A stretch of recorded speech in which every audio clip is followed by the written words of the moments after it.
9 segundos de silêncio pelo nosso querido Irving interno. Let's find out what's for dinner. Well, I love those too.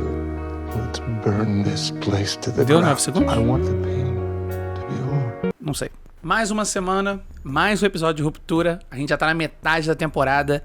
5º episódio, Trojan's Horse. Assim como nos episódios anteriores, esse aqui também tá entregando muita coisa. Ele não teve grandes reviravoltas igual aos anteriores, ele focou um pouquinho mais no núcleo dramático dos personagens, na reação deles à perda do Irving e também algumas mudanças de dinâmica. A gente começa o episódio mostrando só um pedacinho de uma daquelas coisas que é um dos grandes mistérios até agora, o tal do centro de exportações. Tudo que a gente sabe sobre ele até agora é o que o Irving pintou e o que a Felícia disse pra ele. Ou seja, a gente sabe que é um corredor escuro com um elevador que vai pra baixo e que tem um cara que leva coisas pra lá. E esse episódio começa mostrando o cara que leva as coisas pro centro de exportações, mas não mostra a cara do cara.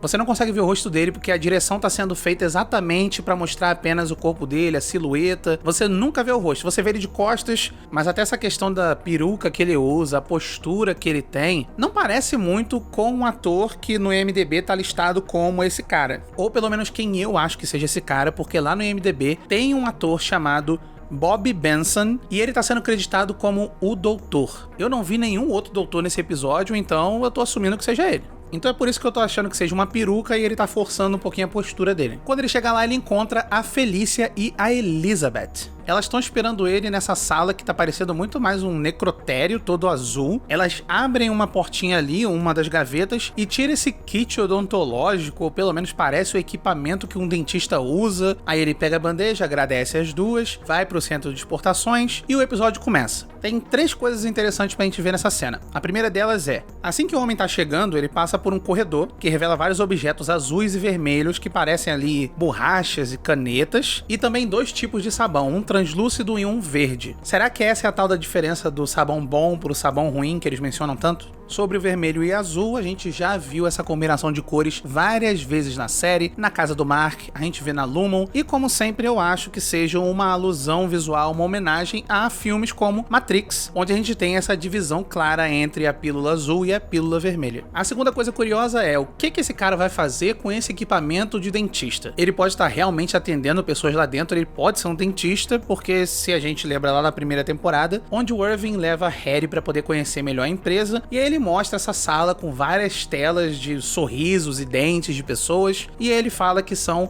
os sorrisos das várias pessoas que foram atendidas pela Lumon. Isso nunca chegou a dar em nada, então vai que tem alguma conexão. A segunda coisa é, e se ele estiver usando isso pra, sei lá, dissecar alguma coisa, dissecar um corpo? Eu não sei se o equipamento de dentista é o suficiente pra fazer isso, mas eles estão num necrotério, ou pelo menos parece um necrotério esse local, então talvez essa seja a ferramenta que eles utilizam nessa situação. A minha última teoria sobre todo esse equipamento dentário aí, pra mim, seja um pouco mais óbvia e um pouco menos sinistra do que todo mundo tá pensando. Eu acho que ele é simplesmente a pessoa responsável por carvar o rosto do Irving naquela melancia assustadora que a gente vai ver depois, porque para fazer aquilo você tem que ter uma precisão enorme e equipamentos delicados, então pode ser só isso e a série tá brincando com a gente achando que é uma coisa super séria, porque ele realmente está indo pro centro de exportações, mas a gente não sabe o que ele foi fazer lá. Ele tá com um carrinho e depois a gente vê um carrinho muito parecido com esse na mão da senhorita Huang quando ela traz essa melancia do Irving. Então assim, se a gente for somar 2 mais 2, pode ser isso. A última coisa estranha que acontece nessa cena inicial é a música que o cara tá cantarolando, ele tá assobiando uma música ali, e a canção se chama The Wreck of the Edmund Fitzgerald, do Gordon Lightfoot. E a música fala desse naufrágio misterioso que fez com que 29 homens desaparecessem do mapa, ninguém sabe onde eles foram parar, ninguém sabe o que aconteceu de verdade com o navio, então um daqueles grandes mistérios e também teorias da conspiração que o pessoal cria. Juntando isso com o que a gente viu do último episódio sobre o projeto Montauk, eu tô achando que na verdade nem todas essas peças se conectam da forma que a gente tá imaginando. Eu acredito que possa ser o Ben Stiller, que é um comediante, brincando com o espectador, todo episódio trazendo uma teoria da conspiração, alguma coisa absurda, mas pode ter conexão? Pode. Talvez Triângulo da Bermuda, pessoas desaparecidas? Tudo conectado com a Lumon. Uma coisa que todo mundo quer saber é o que a Helena foi fazer depois dos acontecimentos do último Ortable do episódio anterior. Aqui a gente vê ela se encontrando mais uma vez com a Natalie e o Sr. Drummond, E eles têm um debate ali, ela fala que quer conversar com o pai dela pra falar as notícias. Eles dizem que não precisa preocupar o velho, deixa ele quieto e tudo mais. E então eles chegam num consenso que a Helena, na verdade, tem que voltar lá pro MDR, ela tem que fazer a refinação de dados, porque o que ela quer não importa. A missão maior de todas, a mais importante, é o Cold Harbor, é o que o Mark tá fazendo. E a gente sabe que ele só vai fazer isso se tiver a Helena no andar para poder acompanhar ele. O Sr. Drummond menciona que por conta dos eventos recentes, a Helena tá com seus temperamentos desalinhados. Ele menciona que os temperamentos vão se equilibrar em breve, mas ele oferece a Helena mais uma tentativa, mais uma consulta, só que ela não quer. Outra coisa que ela não quer, descer pro andar de ruptura. Eu não quero! Mas não tem jeito, porque de acordo com o próprio Sr. Drummond, o Cold Harbor já tá ali em 81%. E quando a Helena tenta sua última cartada falando que ela vai comentar isso com o pai, ver se o pai aprovou ou não, o Sr. Drummond diz que na verdade o pai incentivou ela a retornar. Pra você ver que nem a Helena, que é a futura dona da empresa, foge de todas essas mentiras corporativas da Lumon. Então é óbvio que ela aceita e a gente tem de volta a nossa querida Halle. E a Halle, quando chega no andar, ela tá claramente chocada, ela não sabe o que fazer, e ela encontra pela primeira vez a senhorita Huang. A gente tem que lembrar que a Halle não tá ali desde o último episódio da primeira temporada. Todos os eventos que a gente viu até agora na segunda não contam pra ela não viu nada. Finalmente o MDR tá de volta. Halle, Dylan, Mark, mas tá faltando o Irving, e eles vão confrontar o Sr. Milchick, mas o Sr. Milchick, como sempre, tem uma desculpinha pra poder se safar.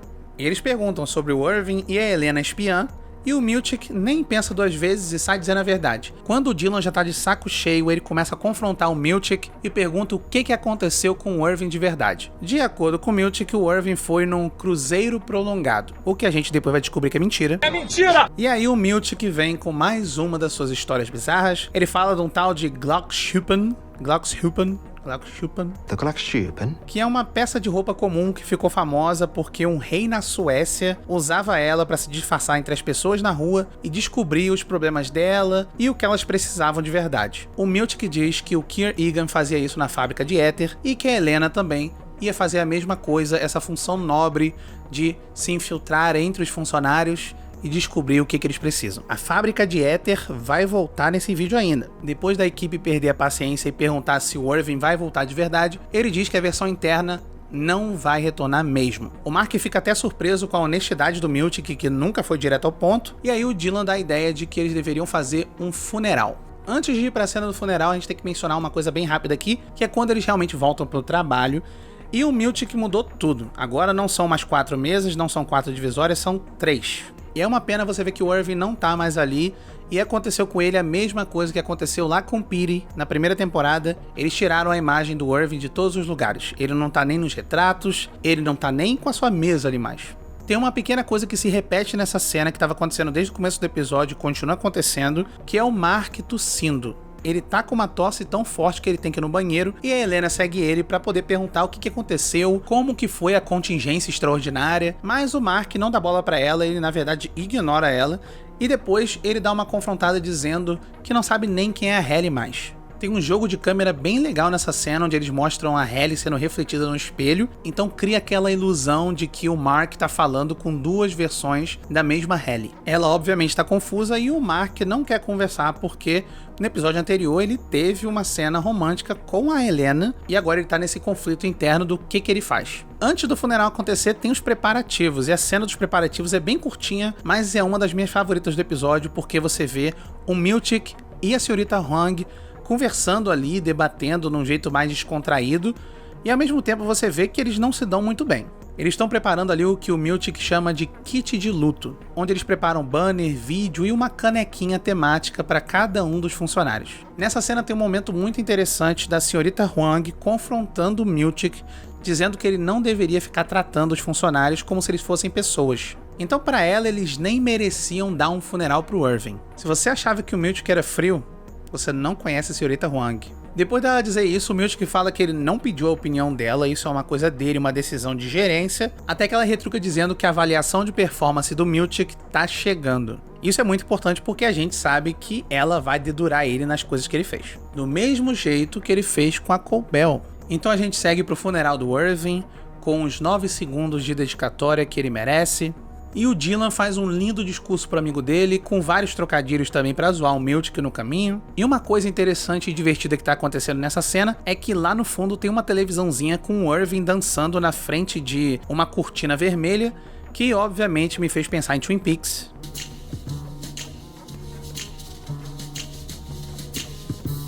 Que assim como Matrix, eu vou mencionar mais uma vez nesse vídeo. Eu adoro nessa cena que assim que a senhorita Huang tá pronta pra tocar o teremin dela, o Miltic sai da sala e pede pra ela seguir ele, e ela fica indignada que não pôde tocar a música que tava praticando. O jeito que eles estão mostrando essa picuinha entre os dois eu tô achando maravilhoso. Nessa hora a gente vê que o Mark tá sendo bem babaca com eles, porque ele não tá se importando muito com a morte do Irving, ele não tá se importando muito com a perda dele, com o luto do Dylan, e ele apressa o pessoal dizendo, e aí, vamos trabalhar, como é que é e tudo mais. E ele menciona uma coisa muito importante que vai voltar depois, ele fala que o Irving não está morto, ele só não está lá. O Dylan fica indignado, obviamente com razão, então ele confronta o Mark e pergunta se o Mark já avisou pra Halle sobre ele ser casado com a senhorita Casey do lado de fora.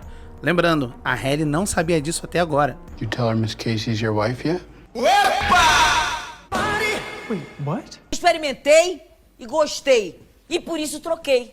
Pronto. O casal começa a discutir e o Mark fala que não vale a pena mais eles tentarem, não vale a pena mais fazer nada, não vale a pena se unirem, não existe mais nós, porque eles observam tudo, o Miltic sempre ganha, a Lumon sempre ganha, pra que tentar? O Mark tá bem derrotista nessa cena, mas a gente vê esperança no Dylan, quando ele tá ali sozinho na sala de descanso onde aconteceu o funeral, e ele vê o pôster escrito Hang in There, ou segure aí, né, segure firme, segure as pontas, que foi o que o Irving mencionou no último episódio. Ele falou pra ele, Just remember, hang in there.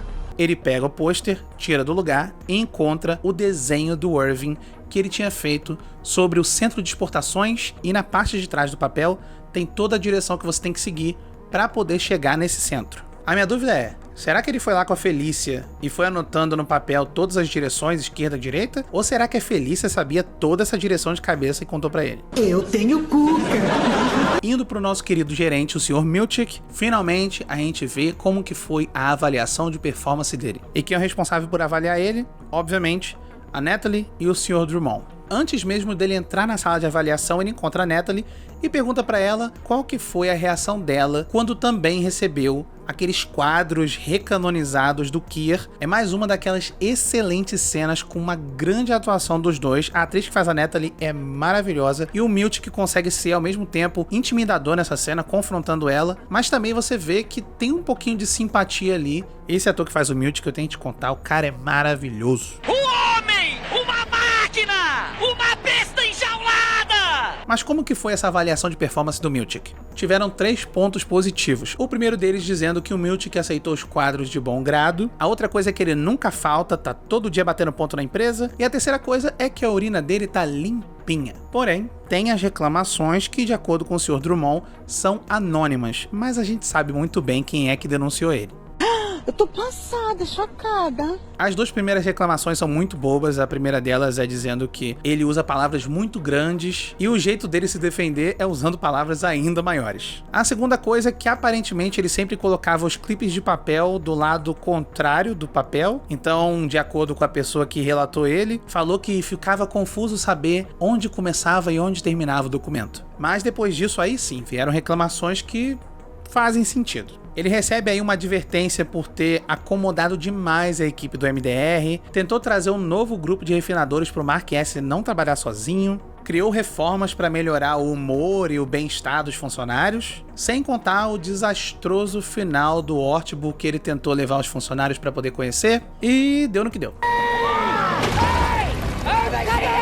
No fim, a avaliação geral dele é positiva, ele continua com a Lumon, só levou aí esse puxão de orelha. E pelas coisas que ele foi relatado, eu fico até me questionando, será que o Miltic, na verdade, não se preocupa mais do que a gente imagina? Eu não tô dizendo que ele é uma pessoa boa, obviamente, né? Ele trabalha pra Lumon, ele não sofreu o processo de ruptura, mas eu tô sentindo que talvez tenha alguma coisa aí, eu acho que talvez tenha algo genuíno na forma que ele tá tratando os funcionários. Acho que ele tentou amenizar um pouquinho a chatice e a tortura que é trabalhar naquele lugar e tentou mostrar pra eles um lado mais divertido. Agora, será que ele tinha seus próprios motivos diferentes da Lumon? A gente não sabe. Depois disso, a gente tem a cena do nosso querido autor de The You You Are, o Rickon. E ele tá ali trabalhando na maquininha dele, na nova versão do seu livro, para os internos. O problema é que ele tá deturpando toda a mensagem que ele mesmo criou. Até a Devon fala pra ele que tem alguns trechos ali que são completo oposto do que ele já tinha estabelecido no livro dele. Mas de acordo com ele, isso pode ser o seu cavalo de Troia, e é daí que vem o nome do episódio, e ele fala que isso pode ser um jeito de subliminarmente colocar ali uma mensagem revolucionária dentro desse livro pros internos. O que é uma baboseira, porque na verdade o livro novo tá fazendo com que eles obedeçam a Lumon, ao invés de fazer com que eles lutem contra a máquina de verdade. E esse tempo todo a gente ficou se questionando, o que aconteceu com o Irving de verdade? Cadê o Irving externo? Depois que ele foi demitido e percebe que não pode mais fazer os quadros, ele os retira da parede e vai de novo para aquele telefone público falar com seja lá quem for.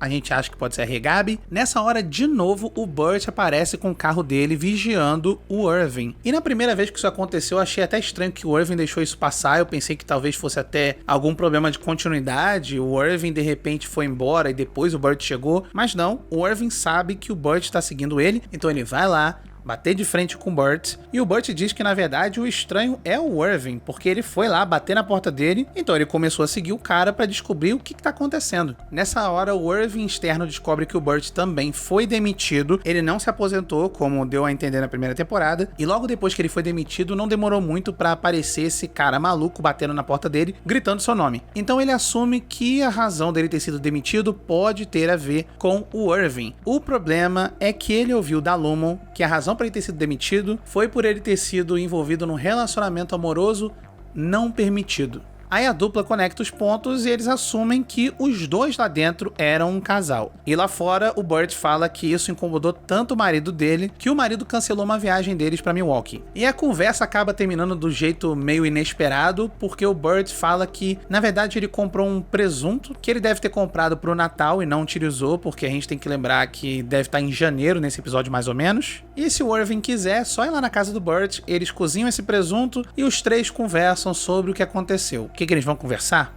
Não sabemos. Essa parte agora é só para falar sobre os eventos envolvendo o Mark interno e externo. O episódio já começa mostrando o Mark tomando uns remédios ali para estabilizar a reintegração e também tomando um líquido branco estranho que ele guarda na geladeira, que já foi indicado pra gente desde a cena de abertura. Ele tá no telefone com a Devon, mas aparentemente ele não falou ainda da Regabi e nem desse procedimento de reintegração, porque ela acha que ele ainda tá fazendo aquela ideia maluca e idiota de queimar uma mensagem na retina. A Regabi chega na casa do Mark e é confirmado pra gente que realmente a reintegração é um processo lento, demora bastante. E o caso do Piri deu errado porque ele desistiu no meio do caminho. Indo pro Mark interno, que na verdade agora é o externo, no lado interior, mas ainda não tá realmente integrado, a gente vê ali na tela do Mark o trabalho que ele tá fazendo. Passando ali pelos documentos dele, a gente percebe que a maioria das pastas dele são nomeadas de acordo com alguma cidade. A primeira pasta se chama Yakima, que é uma cidade em Washington. A segunda é Allentown, que é uma cidade na Pensilvânia. Astoria,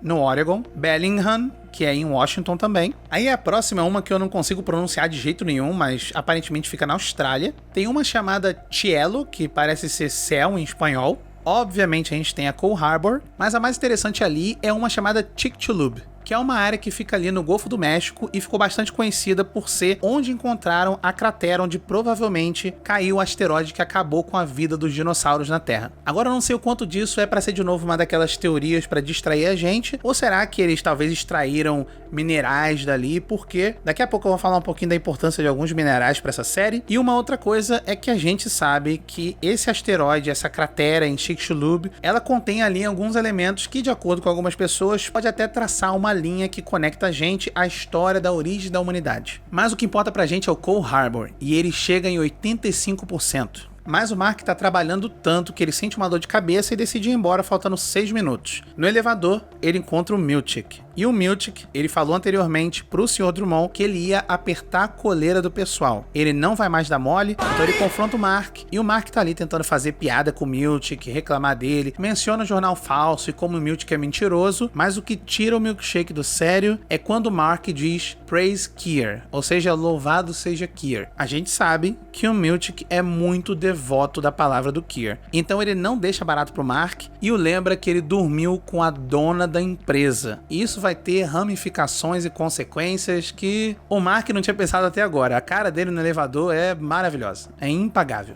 Quando o Mark volta pra casa pra falar com a Ray Gabi de novo, a gente vê que ele tá segurando uma sacola de mercado e ela se chama Egan Emporium. E novamente eu tenho que lembrar aqui que essa cidade inteira se chama Egan. Todo mundo que mora nessa cidade ou trabalha ou tem alguma conexão com a Lumon de algum jeito. Ele foi no mercado para comprar umas coisas para Ray Gabi, que tá meio que morando ali no porão do Mark para poder fazer o processo de reintegração. E o Mark vê que ela tá mexendo nas coisas dele, revirando o entulho e tudo mais, até que ela acha a caixa com coisas da Gemma. Ela fala que eles precisam de um tal de ponto de pressão, onde eles pegam algum elemento de uma pessoa para poder reativar uma memória específica. Nessa hora o Mark vê uma caixa onde tá as cinzas da Gemma e ele pergunta para Ray Gabi se realmente são as cinzas dela, e a Ray Gabi diz que a Lumon tem contato em todos os lugares, incluindo legistas, crematórios e tudo mais. Isso quer dizer que, além do fato dela estar no prédio da Lumon, ela não foi cremada de verdade. Quando ele começa a subir a escada, ele começa a ouvir uma voz muito familiar.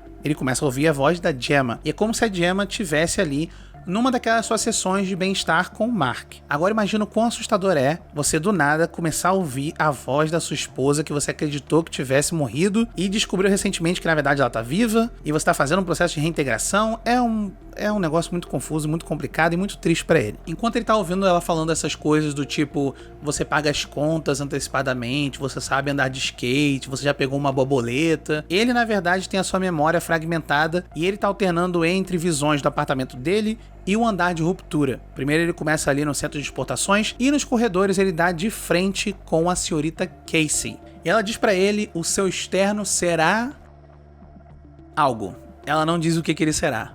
E eu tô supondo que provavelmente ele será pai. Agora, será que ela tá falando que ele será pai por conta da noite que ele teve com a Helena? Ou será que é uma coisa ainda mais assustadora e triste, dizendo que a Gemma, quando morreu, ela tava grávida e o Mark nunca soube da verdade? E não, eu não acredito na teoria que a senhorita Huang é a filha dos dois, mas isso também pode ser um jeito de despistar o pessoal do mesmo jeito que a série tentou despistar a gente da Helena e da Halle. Talvez ele tenha colocado ali a senhorita Huang para parecer muito que é filha da Gemma, mas na verdade a Gemma realmente ia ter um filho. Altas teorias, não sabemos. Nessa parte do vídeo eu quero abordar uma coisa bem específica, que são os títulos que saíram, pelo menos até agora, no IMDb para os próximos episódios da temporada. Alguns títulos têm conexões bem óbvias com a série, outros são umas coisas mais soltas, então eu vou só mencionar eles aqui, não vou especular muito em cima, mas tem dois aqui que são importantíssimos e eu acho que você vai querer ouvir porque fazem todo sentido. O 6º episódio vai se chamar Átila. A única coisa que eu consigo pensar com o nome Átila é em Átila o Uno, que foi quem liderou o Império Uno naquelas campanhas militares ali em direção à Europa. Pode ser que o episódio foque em alguém que também tem uma missão parecida de conquistar territórios e de assustar as pessoas. Quem poderia ser? O 7º episódio se chama Tikai Bardo. E de acordo com o Google, porque eu não fazia ideia do que isso queria dizer, esse é um dos 6 bardos descritos no livro tibetano dos mortos, que é o estado de consciência que ocorre no momento da morte da pessoa e é caracterizado por essa experiência de uma luz clara e pura. É durante esse estado que a mente da pessoa tem a chance de alcançar a iluminação e escapar de um ciclo de renascimento. Mas também tem chances de dar tudo errado. Bem, essa questão do livro tibetano dos mortos e a iluminação pode ter a ver com o processo de Cold Harbor, pode ter a ver com a Gemma. Talvez isso seja um jeito de representar como a Gemma vai ter que escolher entre ficar na Lumon ou sair, ou será que ela vai sobreviver se isso acontecer? Ou pode ser um jeito de representar o estado de reintegração do Mark. Qual foi a primeira coisa que eu pensei quando eu ouvi falar sobre um processo tibetano de consciência?